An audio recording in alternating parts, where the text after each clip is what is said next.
Jeff, good to see you as always. Another great topic that we're going to tackle today. As many of the skeptics and the so-called experts say that cold calling is dead. There's a lot of ways that you can define cold calling. I grew up in a boiler room environment, pounding the phones in a one-call close environment. And nowadays, cold calling is really leveraging any tool or mechanism at your disposal in order to create a relationship where one doesn't exist. That could be with social media. That could be with some of the AI tools that we have around today. So, what are your thoughts on cold calling? Is it dead? And how have you leveraged it in your sales career? Sure. Yeah. When it comes to cold outreach, personally, I don't do a lot of cold calling. I do a lot of more of like email and LinkedIn. But that being said, I don't think it's dead. Cold calling, like the traditional sense, picking up a phone. In fact, I would say I would argue there's two reasons why it's becoming more important than ever. One is that COVID created an atmosphere where a lot of people are working off their cell phone, and traditionally you'd have to call into an office and generally get through gatekeepers to get to the people you want to talk to. But now it's pretty easy to just call someone on their cell phone and expect them that they might actually answer.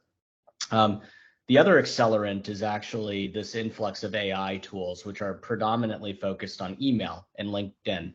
People are getting bombarded with terrible messages. I know for a fact because I'm recipient of a lot of these messages, and it infuriates me. And so what this means is that the phone, which is kind of neglected in all of this, is actually maybe an arguably better, a more personal way to reach somebody.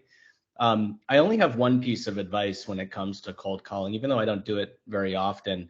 It's really just to be human and be yourself. I think that, when I'm the recipient of a call and I feel that the other person is pulling some sort of gimmick or being salesy with me or changing the way that they talk, it's like an immediate turn off. And it almost makes like whatever they're about to say kind of pointless, to be honest. And, there's one thing that I'll go a step further on. This is counterintuitive. In fact, a lot of the so-called experts teach you not to do this, but I disagree. I think it's okay to lead with an out and say, hey, look, like I know you're probably busy. I know I'm interrupting your day. A lot of people tell you not to do that. I think when it's cold emailing, I agree that you probably shouldn't do that because you're not interrupting someone's day in a cold email. They can just delete it, right? They don't even have to read the email. But when you call someone, you are interrupting their day. It's a live environment, and you wouldn't walk down the street if you were going to ask for directions and just tap someone on the shoulder and say, where am I going or whatever, right? That would be weird. You would probably say something like, hey, excuse me, I'm really sorry to bug you, but I'm lost. Can you help me with directions? And if that's the way that you would treat a stranger on the street, then certainly I would hope that somebody you're trying to sell a product to, you would treat at least as well as a stranger on the street, right? So I think it's okay to be self-aware. You are interrupting someone's day. Why not say that, right? I mean, to me, it's a no-brainer. So my advice is be human. Just treat it like you're, approaching a stranger on the street. Be self-aware that you're interrupting their day. Tell them why you're calling and ask them for time. I know I make it sound very simple, but that is, I think, less is more, I think, when it comes to cold calling. Would love to hear your take and your thoughts around, first of all, is it dead? And, what are your strategies? Cold calling is not dead. Long live cold calling. I love the fact that you kind of touched on the human element of it too. There's a lot of the pontificators around cold calling that say, don't ask them how they're doing, or don't leave voicemails or anything of that nature. I operate off of a propensity and probability model when it comes to any sales outreach, really. And I also try to add that human element. But also it's critical whether you're making a phone call or whether you are, sending some type of outreach, that you're doing it in a unique way. That you're showing up like the other 1,000 people that called before you didn't show up that way. And that's what gives you a better probability of getting the response. I think that's why, frankly, using the phone works so well. A lot of times I'll tell my team, if we're stuck and we can't get an email response or whatever it is, Have you picked up the phone? Have you given them a buzz? A lot of times their phone number is in their signature line. And I think a lot of times we don't think about the phone. And that's okay. I think that's why we want to lean in to the phone again, because there is a higher probability that we can actually get them on the line.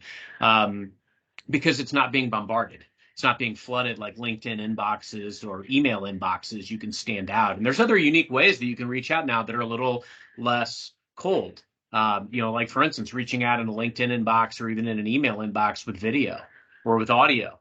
There's a lot of people that have left me video and audio messages even in LinkedIn, and it's like you almost do a double take as a potential buyer in their eyes, because you're thinking to yourself, well, hey, this person showed up differently. They showed up uniquely. Let me check this out. Let me find out what this is all about. So I think as a seller, you want to be savvy enough to think about it from that prospect's perspective. You also have to show up with value.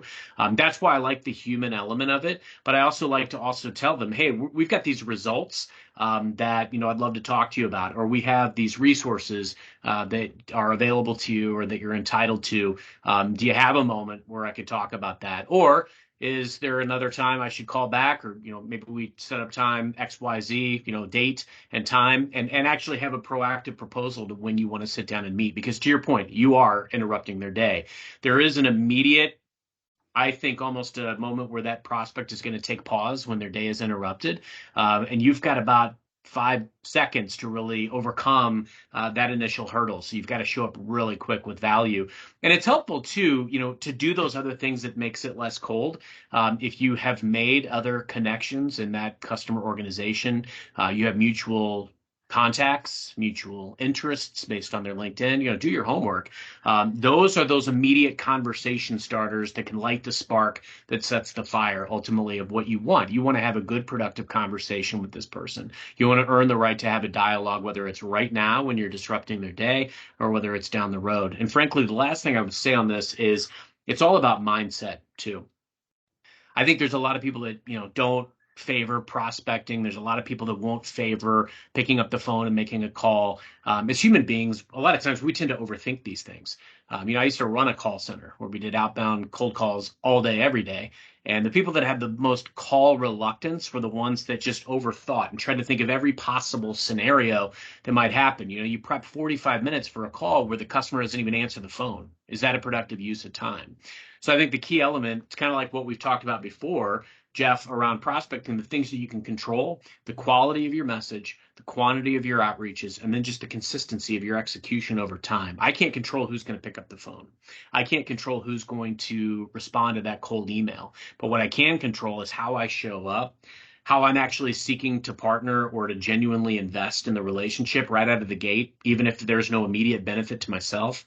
And then lastly, how consistently I execute over time. You've got to bake in prospecting time every day in my mind. We've got to be planting seeds. If I look back at all of the deals that I have live currently, there's seeds that were planted a month ago, 3 months ago, a year ago. And that's great. We've got to be constantly feeding the pipe. Cold calling is very much alive. It may have a lower probability than a warm referral or some of the other ways that we get leads in business. However, there are things we can do to make the cold call warmer, and the cold call still has merit because it can get you through to a person. And that's what we want at the end of the day. Love it. I like the idea of making the cold call warmer, using multiple touch points, being on the person's radar so they at least know your name when you give them a call.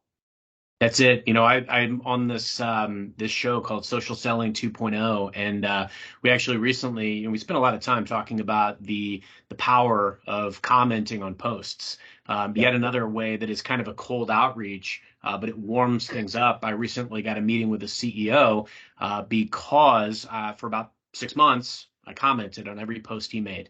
So there was immediate credibility. He knew who I was when the time was right to ask for the meeting. I had a very unique vantage point of some work that we were doing with a business unit in his organization.